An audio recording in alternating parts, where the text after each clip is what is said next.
पूरी सभा बैठी और सभा के बीच एक अबला, जिसको जुए में हारे हैं ये पांडव, और जब हारे हैं तो शासन द्रौपदी के केश पकड़ करके सभा में ला करके खड़ा कर देता है और द्रौपदी को निर्वस्त्र करना चाहता है।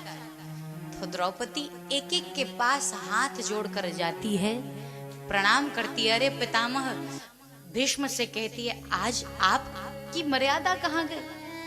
पूरी सभा में मेरे साथ ऐसा अनर्थ हो रहा है, आप तो कुछ बोलिए। वृद्ध हैं, वयोवृद्ध हैं, मैं आपके आगे हाथ जोड़ती हूँ। सर नीचे हो गए। कौन ऐसा नहीं था जिसके चरणों में द्रौपदी ने अपनी गुहार ना लगाई?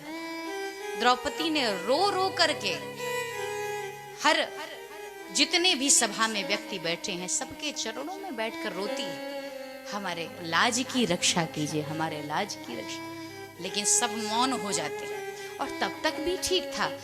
द्रौपदी कहती है, जिसका एक पति होता है वो भी अपनी स्त्री पर कभी आंच नहीं आने देता, और यहाँ 5-5 पति बैठे हैं। जाकर के युधिष्ठिर, कहाँ गया आपका सत्य? सर नीचे। अर्जुन, कहाँ गई आपके गांडीव की ताकत? सर नीचे। नकुल, सहदेव, भीम, दादा के शक्ति का तो पूछो मत, कहाँ गई गदा की ताकत? सर नीचे।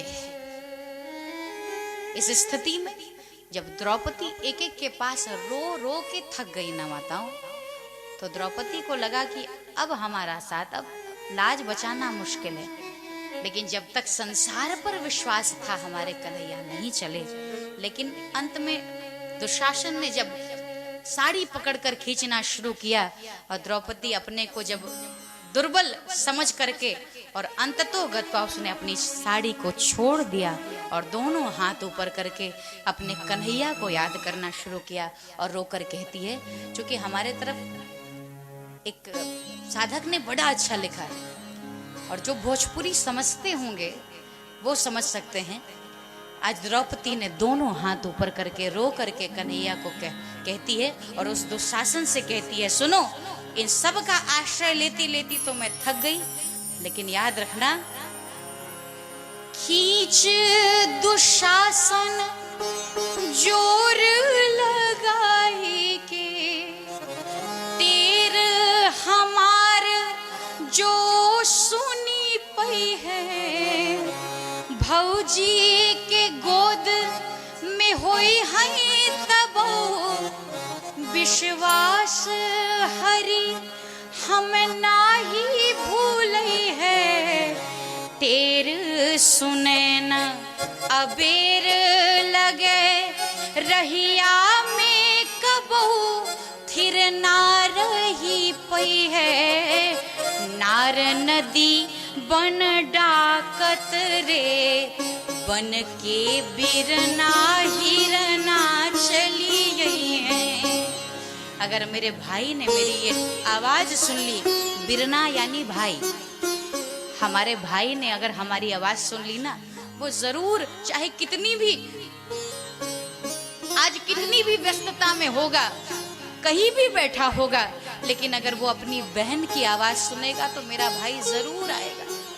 दुशासन खींचना शुरू करता है, द्रौपदी रो के कहती है। अब उसका धीरे धीरे विश्वास और बढ़ रहा है परमात्मा के प्रति, और वो परमात्मा से कहती है, ये बड़ा मुश्किल का समय, गाढ़े में जाओ तू हमें बिसरइबे, जा तो हंसे हम बोलब नहीं, तू बहिनी बहिनी कहबा, फिर नात कबू हरि जोरब नाही, सावन में तो है बाधे बदे जरई, फिर ताल में बोरब नाही, पूस में ले खिचरी अइबे, तक गठरी सरी है पे छोड़ब नहीं। और जब भगवान पे अगाध श्रद्धा बढ़ गई, कन्हैया क्या, जब तक लोगों पर विश्वास था ना तो बैठे रहे, देख रहे थे कि कौन करेगा सहायता। लेकिन जब सब पर से विश्वास एक कन्हैया को याद किया, देखो भक्त पर जब असीम भक्त की श्रद्धा बढ़ जाती है तो परमात्मा कैसे आते हैं। बड़ी सुंदर बात लिखी, कहा आन के ना बहिनी के गुहार पे भाई चले फिर काहे मुरे रे, मेघ कटे रविचंद्र छूटे, मिलके तरई बिछुरे पिछरे रे, लोग निहारी रहे आसमान में, तीन विमान समान चले रे, आगे पीताम्बर बीच में कान्हा, बिछारू बिचारू खगेश उड़े रे। हमारे कन्हैया इतनी तीव्र गति से आए, इतनी तीव्र गति से आए, और आकर के भगवान ने 24 अवतार तो हम सब जानते हैं, लेकिन आज बहन की रक्षा के लिए भगवान ने एक अवतार और लिया, और वो है वस्त्रावतार। भगवान ने इतना वस्त्र बढ़ाया, आज दुशासन खींच खींच के थका जा रहा है, साड़ी बीच नारी है कि नारी बीच साड़ी है, खींचता खींचता बेहोश हो गया। लेकिन द्रौपदी के लाज को आज समाज के सामने जो सोच रहा था, उसकी जो गलत भावना थी, आज द्रौपदी के लाज की रक्षा की है भगवान ने।